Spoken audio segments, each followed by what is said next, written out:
Ce qui a été longtemps caché est enfin révélé. Et j'ai deux nouvelles pour vous. Une bonne et une mauvaise. La Russie prépare une opération militaire contre la Moldavie. Et pendant ce temps, les forces armées ukrainiennes ont percé la ligne de front et libéré les terres ukrainiennes des Russes. Quant à cela, sur ordre de l'état-major, comme il s'est avéré, ils ont caché et n'ont pas rendu public l'avancée des forces armées ukrainiennes sur la ligne de front. L'Institut pour l'étude de la guerre a confirmé que les troupes ukrainiennes, au cours de l'opération des 6 derniers mois, ont libéré 626 km² de territoire rien que dans la direction d'Alexandrovsk. Il s'agit d'un secteur du front à la jonction des régions de Dnipropetrovsk, Zaporizhia et Donetsk. Et le même jour, le New York Times a publié une vaste enquête dans laquelle il est dit que la Russie, avec la participation d'un banquier en fuite qui a presque ruiné le système bancaire de la Moldavie, prépare une opération visant à déstabiliser la Moldavie. Et le but ultime de Vladimir Poutine est de créer un corridor terrestre de la Russie jusqu'à la Moldavie, en passant par tout le sud de l'Ukraine. Et ces plans, le Kremlin prévoit de les réaliser parallèlement aux tentatives de s'emparer de tout le Donbass. Et c'est là que des informations confidentielles apparaissent, selon lesquelles, très bientôt, l'état-major nous dévoilera également des informations sur l'avancée des forces armées ukrainiennes dans le secteur de Liman. Même si toutes les cartes, y compris Deep State, n'en parlent pas pour l'instant. Bref, discutons de ces deux sujets dans un seul bloc. Je m'appelle Alexei Pecci. Avant de commencer, je vous demande de vous abonner à cette chaîne YouTube. Nous approchons du cap des 300 000 abonnés, donc je vous serai reconnaissant pour chaque abonnement de votre part. Alors les amis, vérifiez tout de suite si vous êtes bien abonné à cette chaîne YouTube. Alors commençons par la situation sur le front, car il y a eu des nouvelles inattendues là-bas. Pendant que toute l'attention était concentrée sur les frappes à longue portée en profondeur de la Russie, pendant que nous observions tous comment brûlent les entrepôts Wildberries et les raffineries de pétrole en Russie, l'Institut pour l'étude de la guerre a donné une estimation prudente des données annoncées par la direction ukrainienne. En particulier, l'état-major général des forces armées ukrainiennes a officiellement annoncé la libération de près de 700 personnes de 50 km² de territoire et de 26 localités au cours des 6 derniers mois. Et donc, l'Institut pour l'étude de la guerre a vérifié précisément 626 km². De plus, selon les autorités ukrainiennes, environ 300 km² à l'arrière ont été nettoyés des infiltrés russes. Et voici le plus intéressant.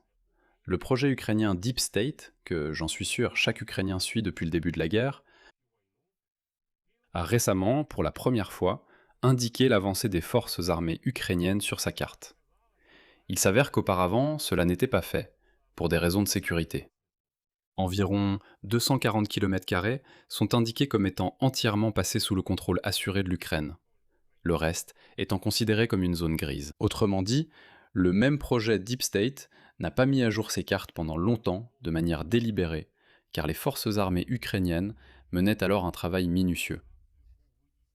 Dans l'opération visant à repousser les occupants, et dans l'espace public, il n'y avait, soi-disant, aucune avancée des forces armées ukrainiennes, tandis qu'en même temps, Poutine criait à tue-tête que les Russes capturaient là-bas presque une ville par jour. Les forces armées ukrainiennes menaient alors leur opération, tandis que le rapport public disait qu'il n'y avait pas de grand succès.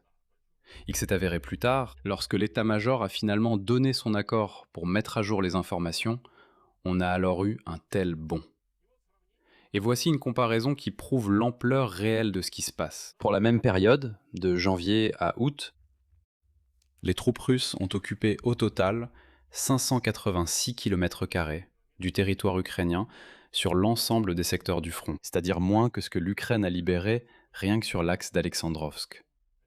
Et voici comment les analystes de l'Institut pour l'étude de la guerre expliquent ce succès par la combinaison de plusieurs facteurs. L'amélioration de la planification opérationnelle du commandement ukrainien, la campagne de suppression des systèmes de défense aérienne russes, le renforcement des frappes à moyenne portée contre la logistique russe et l'avantage de l'Ukraine dans l'utilisation des drones, ainsi que le blocage du réseau Starlink pour les troupes russes. Voici la suite de la citation. L'opération démontre la capacité de l'Ukraine à obtenir des succès tactiques significatifs en reprenant l'utilisation limitée de groupes mécanisés de manœuvre sur des sections locales du front. Il s'avère donc que oui, des assauts mécanisés ont également eu lieu. Et c'est là qu'un message est apparu, ce qui rend la situation encore plus intrigante. L'Institut pour l'étude de la guerre écrit, je cite, bientôt, le commandement ukrainien lèvera également l'interdiction de couvrir l'opération dans le secteur de Liman. Selon certaines informations, les forces ukrainiennes se préparent à couper la saillie contrôlée par la Russie au nord de la ville. Encore une fois maintenant, lag. Lag. Le retard dans la publication des données sur la situation réelle sur la ligne de front est déjà, probablement de plusieurs semaines. Avant, nous avions un retard d'une journée. C'est-à-dire que ce qui se passait sur le front, nous, en tant que journalistes, pouvions l'annoncer après un jour, voire 2 jours. Eh bien ici, tout dépendait de la situation opérationnelle. Désormais, à l'état-major général des forces armées ukrainiennes, ils ont apparemment pris la décision d'allonger encore plus ce délai de publication afin de ne pas gêner les forces armées ukrainiennes dans la conduite de leurs opérations sur la ligne de front. Et pendant ce temps, Vladimir Poutine a sérieusement envisagé de s'emparer de la Moldavie. Certes, il ne s'agit pas encore d'une marche de char, mais d'une opération hybride de plusieurs années. Dans la liste des priorités du Kremlin, la conquête de l'Ukraine occupe la première place, et la prise de contrôle de la Moldavie arrive en deuxième position, écrit le New York Times. En se référant à des entretiens avec des militants agissant sur ordre de Moscou, ainsi qu'avec des hauts responsables des services de renseignement de Moldavie, d'Europe et des États-Unis. Et à l'analyse de milliers de documents concernant les tentatives de la Russie de manipuler les élections moldaves. Selon les sources du journal, Vladimir Poutine espère s'emparer du sud de l'Ukraine afin de créer un corridor terrestre reliant directement la Russie à la Moldavie. En attendant que cela se produise, l'opération contre les autorités moldaves pro-occidentales est supervisée par le vice-chef de l'administration présidentielle, Sergei Kirienko. L'un de ses assistants, Ilan Chor, condamné en Moldavie à 15 ans de prison pour avoir organisé un système frauduleux qui a permis, en 2014, de voler 1 milliard de dollars aux banques locales. Selon des documents provenant de la société moscovite de Chor, avant les élections parlementaires à l'automne 2025, il a personnellement recruté plus de 150 000 Moldaves, en leur payant pour leur vote et leur participation aux actions de protestation. Un instant, cela représente presque 5% de l'ensemble des électeurs du pays. Autrement dit, il a tout simplement acheté 5% des électeurs. Avant le référendum de 2024 sur l'adhésion de la Moldavie à l'Union européenne, ce même Ilan Chor, en 4 mois, a versé à 38 000 soi-disant activistes près de 20 millions de dollars. Et voici un point intéressant. Les enregistrements de ces contacts, qui travaillaient pour Core, étaient conservés par le programmeur dans un dossier cloud accessible au public. Et le New York Times a vérifié la base de données en contactant les personnes qui y figuraient, en analysant les liens vers des publications sur les réseaux sociaux et en retraçant les coordonnées GPS jusqu'à l'adresse de la société de développement, près du centre d'innovation Skolkovo, près de Moscou. Autrement dit, il a été possible de retracer une piste claire menant de Moscou à la Moldavie et retour. Mais sur fond de lutte politique, le Kremlin prépare aussi en Moldavie ses soi-disant titouchki, autrement dit, des hommes de main. En Ukraine, tout le monde comprend parfaitement qui sont les titouchki. Ce sont des gars payés qui provoquent, pour le dire gentiment, des troubles. Le New York Times rapporte qu'un camp a été ouvert dans une région reculée de la Serbie, où des instructeurs liés au GRU, la direction principale de l'état-major général des forces armées de la Fédération de Russie, travaillaient. Selon les représentants des services de renseignement de 3 pays, le but était de former le noyau de groupes d'assaut qui devait pénétrer en Moldavie et perturber les élections si la corruption politique ne fonctionnait pas.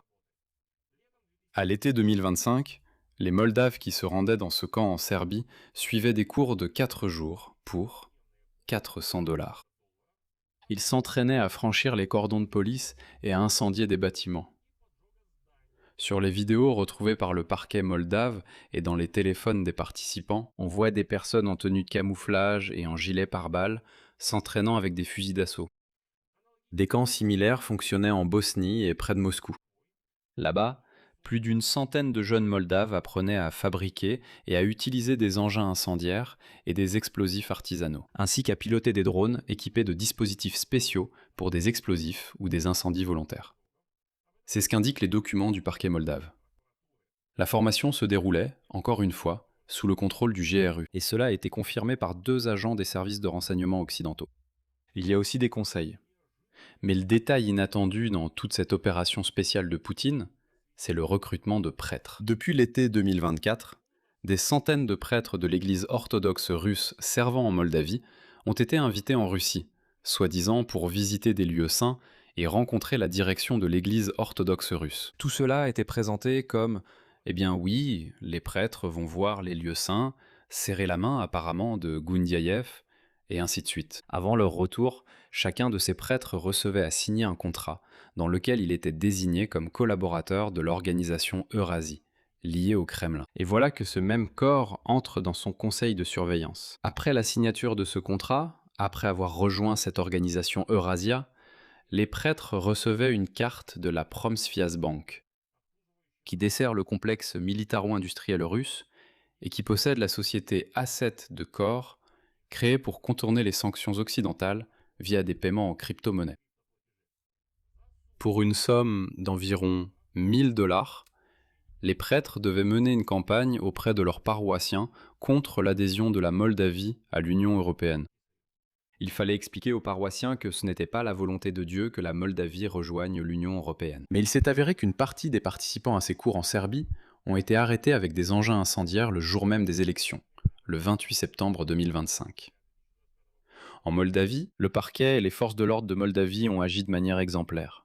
En fin de compte, n'ayant pas réussi à organiser de grands sabotages avec l'aide d'activistes formés, la Russie est passée à des frappes directes. En mars de cette année, elle a bombardé une centrale hydroélectrique ukrainienne près de la frontière avec la Moldavie, ce qui a entraîné la contamination des systèmes d'approvisionnement en eau dans les deux pays. Ensuite, des drones russes ont frappé dans l'ouest de l'Ukraine une ligne à haute tension par laquelle la Moldavie reçoit jusqu'à 70% de son électricité. Cela a alors provoqué une coupure de courant massive en Moldavie. Les partisans de l'adhésion à l'UE et du parti de la présidente Maya Sandu ont réussi à remporter les plébiscites en 2024 et 2025 avec une avance minimale. D'ailleurs principalement grâce aux voix de la diaspora à l'étranger. Mais, comme on le reconnaît à Chisinau, Moscou joue sur le long terme. Et enfin, la touche finale de la journée qui montre le prix de toute cette tension pour la Russie elle-même.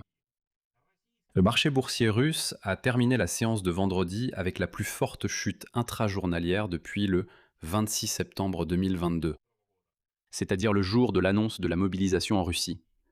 L'indice de la bourse de Moscou a perdu 4,3%, soit 250 milliards de roubles en termes de capitalisation. De mercredi à vendredi, l'indice a chuté. Il a baissé de près de 8,5% en 3 jours, perdant ainsi la moitié de la croissance accumulée au cours du mois et demi précédent. Le crash a été directement lié aux déclarations du chef du ministère russe des Affaires étrangères, Sergueï Lavrov, sur l'impossibilité de geler la guerre contre l'Ukraine, et aux menaces de répondre par des méthodes plus dures aux frappes des forces armées ukrainiennes, ainsi qu'aux menaces de frapper même l'Europe, et aussi au refus du ministère russe des Affaires étrangères d'accepter la trêve proposée par l'Ukraine. À ce propos d'ailleurs, j'en ai parlé dans les épisodes précédents, donc si vous ne les avez pas vus, allez-y et regardez-les. Néanmoins, de plus en plus d'éléments indiquent que la Russie prépare tout de même des opérations en Europe, malgré le fait que cela coûte de plus en plus cher à la Russie elle-même.